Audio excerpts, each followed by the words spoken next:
हैं जो कि प्रवक्ता हैं आरजेडी के। अच्छा हुआ एजा जी आप ही जुड़ गए, क्योंकि यहाँ के जितने भी प्रवक्ता हैं इंडिया गठबंधन के, वो क्या ही कह सकते हैं। वो तो बिहार के शिक्षा मंत्री हैं, आरजेडी के नेता हैं।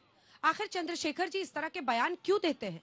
क्यों वो हिंदू धर्म को या मंदिरों को लेकर जानबूझकर इस तरह से अपमान करने वाले बयान देते हैं? आपको नहीं लगता है कि आप लोग बीजेपी मतलब उसको और आगे बढ़ाने में ही योगदान दे रहे हैं? जब आप धर्म का अपमान करते हैं तो सबको लगता है कि ये गलत कर रहे हैं। अंजना जी, हमारी पार्टी धर्म में आस्था रखती है।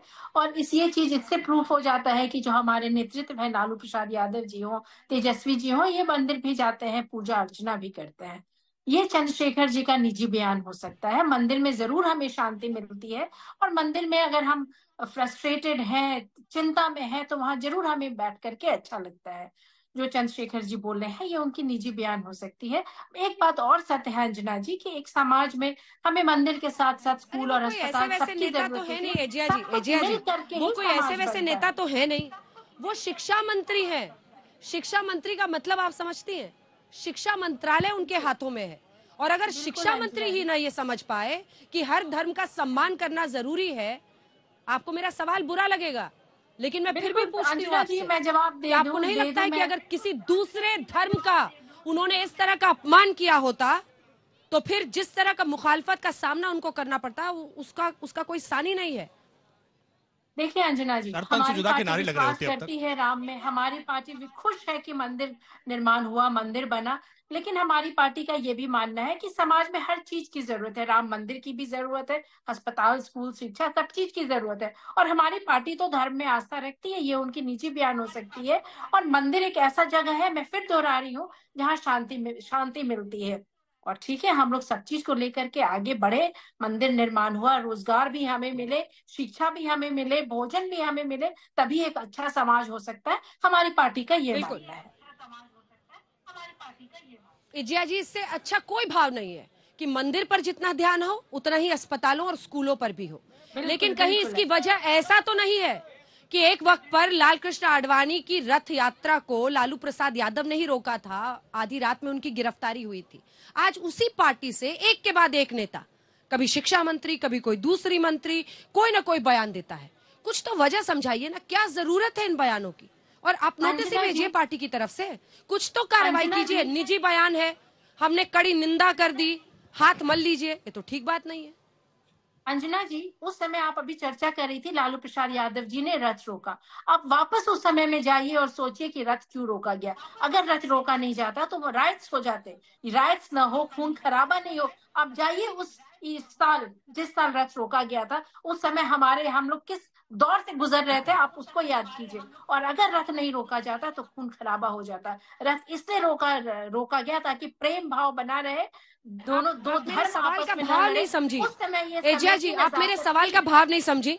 चूंकि मैं अयोध्या से कनेक्टेड हूँ आपसे, इसीलिए आपको बीच में टोक रही, थोड़ा सा रुक के सुन लीजिए। आप सवाल का भाव ही नहीं समझी।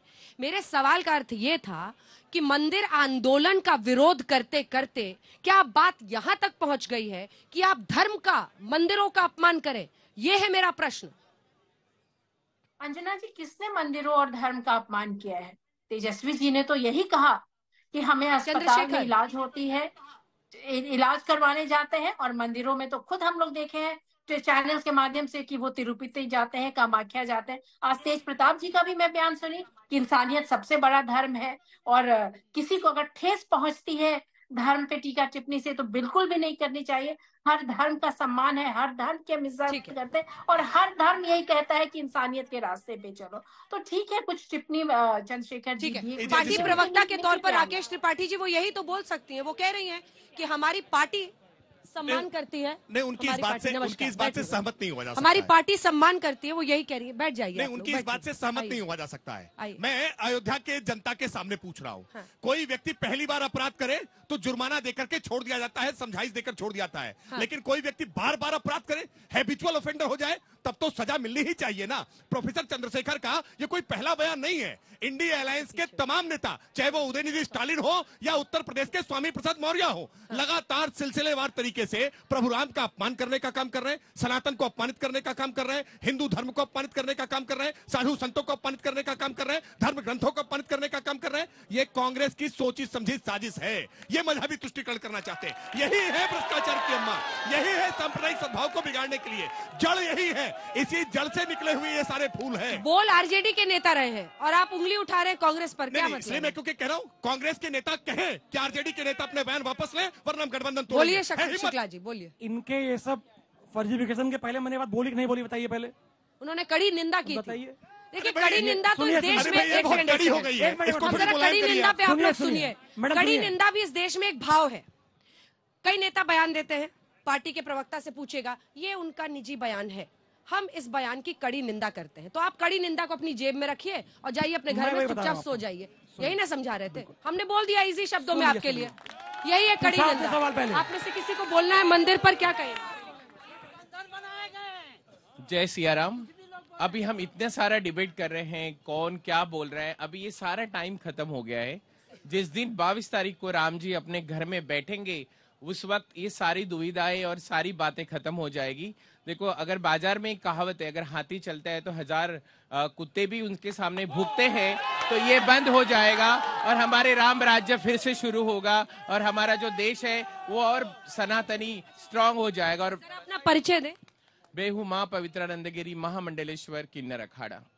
कहाँ से आई हैं? उज्जैन पीठ से। उज्जैन पीठ से आई हैं और अभी खास 22 तारीख के लिए आ रही? 22 तारीख के हम यहाँ पर आए हुए हैं और हमारा यहाँ पे सभी किन्नरों का स्वागत है, हम लोग कर रहे हैं। उसके पहले हम आए हैं और अभी हम सनातनी है और हम सनातन के साथी है और हमें बहुत खुशी है पूरे देश के हमारे किन्नर समाज को कि फिर से राम राज आएगा और फिर से हम लोग हमारे घर पधारेंगे। आप भी इनके साथ ही आई है? पूरी मंडली आपके? आप अहमदाबाद? मैं गुजरात। परिचय दे दीजिए। 2 मिनट सबको। मैं गुजरात, वो गुजरात से हूँ जहाँ से मेरे मोदी है। I am proud of Modi. हाँ, मुझे बहुत गर्व है। एक मिनट। मुझे बहुत गर्व है कि राम को लाने में कहीं ना कहीं मेरे मोदी जी का इतना सहयोग है। मोदी है तो सब मुमकिन है। तो मुझे मोदी जी हमारे युग पुरुष है, क्योंकि युगों से हम वेट कर रहे थे कि राम जी का, कि राम भी गुजरात से हैं? मैं गुजरात से हूँ, ऑफ कोर्स मोदी जी के गुजरात से है। पंचदश नाम जूना अखाड़ा से हैं।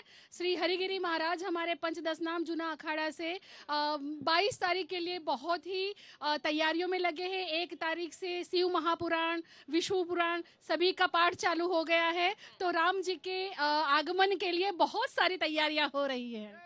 अब इस खुशी को, शुक्ला जी, इस पर तो सबको खुश होना चाहिए। कांग्रेस पार्टी को तो इतने दिन लगे ये डिसाइड करने में कि सोनिया जी, मल्लिकार्जुन खड़गे, मनमोहन सिंह आएंगे या नहीं आएंगे। अभी भी तय नहीं है। ये सारे इस तरीके की बातें कर बनाई जाती हैं मीडिया के द्वारा और इनके नेताओं के द्वारा। बता दीजिए। आप मेरी बात सुनिए, पहले मेरी बात सुनिए। आप कंफर्म कर दीजिए, हम अभी चला देंगे ब्रेकिंग कि ये सारे लोग आ रहे हैं।